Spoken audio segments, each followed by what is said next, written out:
هو ده كبير افريقيا، هو ده كبير افريقيا، النادي الاهلي العظيم. النادي الاهلي العظيم بيفوز في اي مكان رغم كل الصعوبات ورغم من الطياره والمؤامره اللي حصلت، والنادي الاهلي كان هيتأزم الطياره، والاتحاد الافريقي كاف بيعاند مع النادي الاهلي، بس على مين؟ ده النادي الاهلي يا كاف، ده النادي الاهلي العظيم. النادي الاهلي بيقدر يفوز الحمد لله على مديام الغاني بهدف جميل جدا لحسين الشحات. الهدف دون بيخلينا نصعد رغم كل المؤامرات الكونيه على النادي الاهلي. ايه المؤامرات اللي علينا دي؟ عايزين ناجل 24 ساعه، ده كانت مصلحه ليهم، مصلحه المديام اللي بيقف في الملعب، اللعيبه المكسره اللي بيجي لهم شد عضلي. النادي انتوا بتلعبوا مع النادي الاهلي، انتوا مين انتوا عشان تعملوا مؤامره على النادي الاهلي؟ عايزين توقعوا النادي الاهلي؟ لا مش النادي الاهلي يقع، النادي الاهلي يستاذنكم في 24 ساعه 48 ساعه تقولوا لا العب، ورئيس النادي يقول لك لا العب تلعب. طب هذا خدت على عينيك، خدت على دماغك، انت خرجت بره البطوله، الاهلي رماك بره، اداك بالشلوت بره يالا.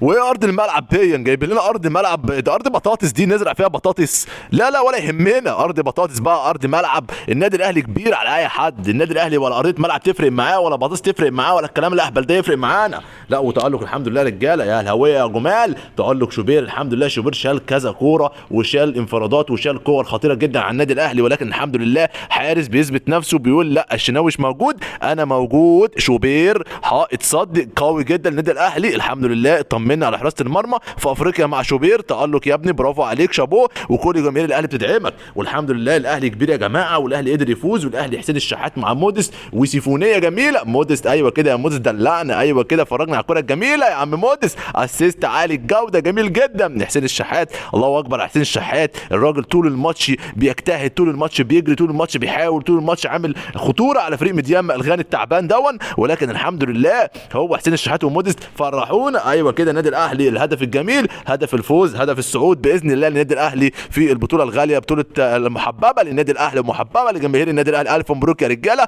الف مبروك لكل جمهور النادي الاهلي العظيم. لايك على الفيديو علشان صوتنا يوصل لكل اهلاوي عظيم يا اهلاويه، والف مبروك ان شاء الله باذن الله. شباب بلوزداد بقى بكره يتعادل يتغلب يعمل اي حاجه، النادي الاهلي ان شاء الله باذن الله يكون صعد مع يانك افريكانز او مع شباب بلوزداد. ومبروك للنادي الاهلي، مبروك لجمهور النادي الاهلي اللي اي مؤامره علينا، لكن الحمد لله ربنا بينصر النادي الاهلي، ربنا بينصر النادي الاهلي رغم كل الصعوبات وكل المؤامرات على النادي الاهلي العظيم.